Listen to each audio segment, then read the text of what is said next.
श्वेता जब रोहित के घर पहुंची तब उसका घर बंद था। उसने बगल के घर में पूछताछ की तो पता चला उन्हें इस बारे में ज्यादा कुछ नहीं पता, लेकिन उनसे पहले जो यहाँ रहते थे उन्होंने इस घर की चाबी उन्हें दी थी और यह कहा था कि अगर कोई यहाँ आए तो उन्हें चाबी मत देना, क्योंकि ये पुलिस केस था। श्वेता ने बोला, मैं यहाँ इन्वेस्टिगेशन करने आई हूँ, मुझे जेलर महेंद्र सिंह ने भेजा है, आप उनका आई कार्ड का जेरोक्स देख लीजिए। वो लोग आसानी से मान गए और रोहित के घर की चाबी श्वेता को दे दी। श्वेता ने मन में सोचा कि अच्छा हुआ कि पापा का आई कार्ड का जेरोक्स रख लिया, वरना यहाँ आना बेकार हो जाता। श्वेता अब रोहित के घर के दरवाजे पे थी। वो ताला खोलने लगी। उसका दिल जोरों से धड़क रहा था। एक अलग तरह की अजीब सी फीलिंग हो रही थी। उसे ऐसा लग रहा था कि किसी से पुराना कनेक्शन है। कई बार तो उसके मन में यह ख्याल आया कि कहीं ये उसका वाला तो रोहित नहीं। वो रोहित पांडे था जिसे वो जानती थी, जिससे वो प्यार करती थी। नहीं, ऐसा नहीं हो सकता, मैं इतना गलत नहीं सोच सकती। मेरा रोहित तो किसी अच्छी सी जगह पे अच्छा सा जॉब कर रहा होगा। जो इंसान एक मच्छर को नहीं मार सकता, जो यह कहता था कि मच्छर भी जीव है, इनका खाना हमारा खून है, तो इसमें उनकी क्या गलती? भगवान ने उन्हें ऐसा ही बनाया है। वैसा व्यक्ति अपनी बीवी का खून करे नामुमकिन है। भगवान प्लीज वो जहां भी हो बहुत खुश हो, उसे दुनिया की सारी खुशियां मिले। मैं पिछले 8 सालों से यही मांगती आई हूं कि वो जहां भी रहे खुश रहे। दरवाजा खुल गया।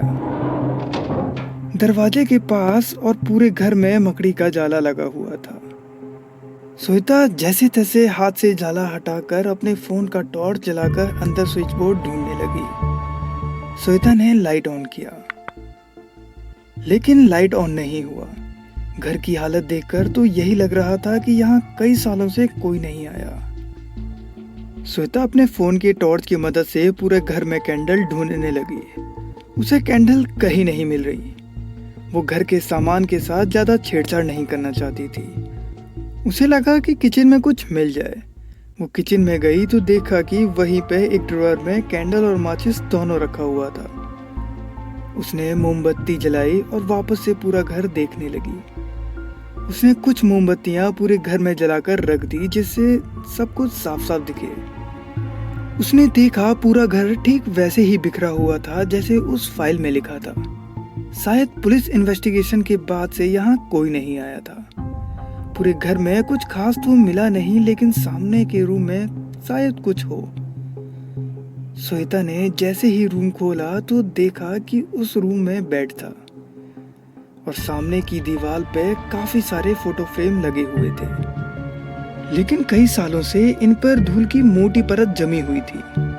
ये शायद रोहित का बेडरूम रहा होगा। श्वेता के मन में फिर से नेगेटिव ख्याल आने लगे थे। उसने अपनी जेब से रुमाल निकाला। श्वेता अपनी जेब में हमेशा 2 रुमाल रखती थी, एक अपने यूज के लिए और दूसरा रुमाल उसके पास रोहित की आखिरी निशानी थी। ये रुमाल कॉलेज छोड़ने से पहले उसने और रोहित ने मिलकर बनाया था। उस रुमाल में रोहित ने लिखा था कि Shweta, I always miss you. ये रुमाल तुम्हें मेरी याद दिलाएगा, कम से कम इसको देखकर ही वापस आ जाना अपने दोस्त से मिलने। जेब से रुमाल निकालते वक्त रोहित वाला रुमाल नीचे गिर गया। श्वेता ने रुमाल उठाया तो उसके चेहरे पे मुस्कान आ गई। उसने मन में सोचा कि इस बार यह प्रोजेक्ट कंप्लीट करके वो रोहित का पता लगाएगी और उससे मिलने जाएगी। रोहित वाला रुमाल उसने वापस से अपनी जेब में रख लिया और दूसरे रुमाल को आगे बढ़ाया और आ गई सामने वाली फोटो को साफ करने के लिए। उसका दिल फिर से जोरों से धड़कने लगा।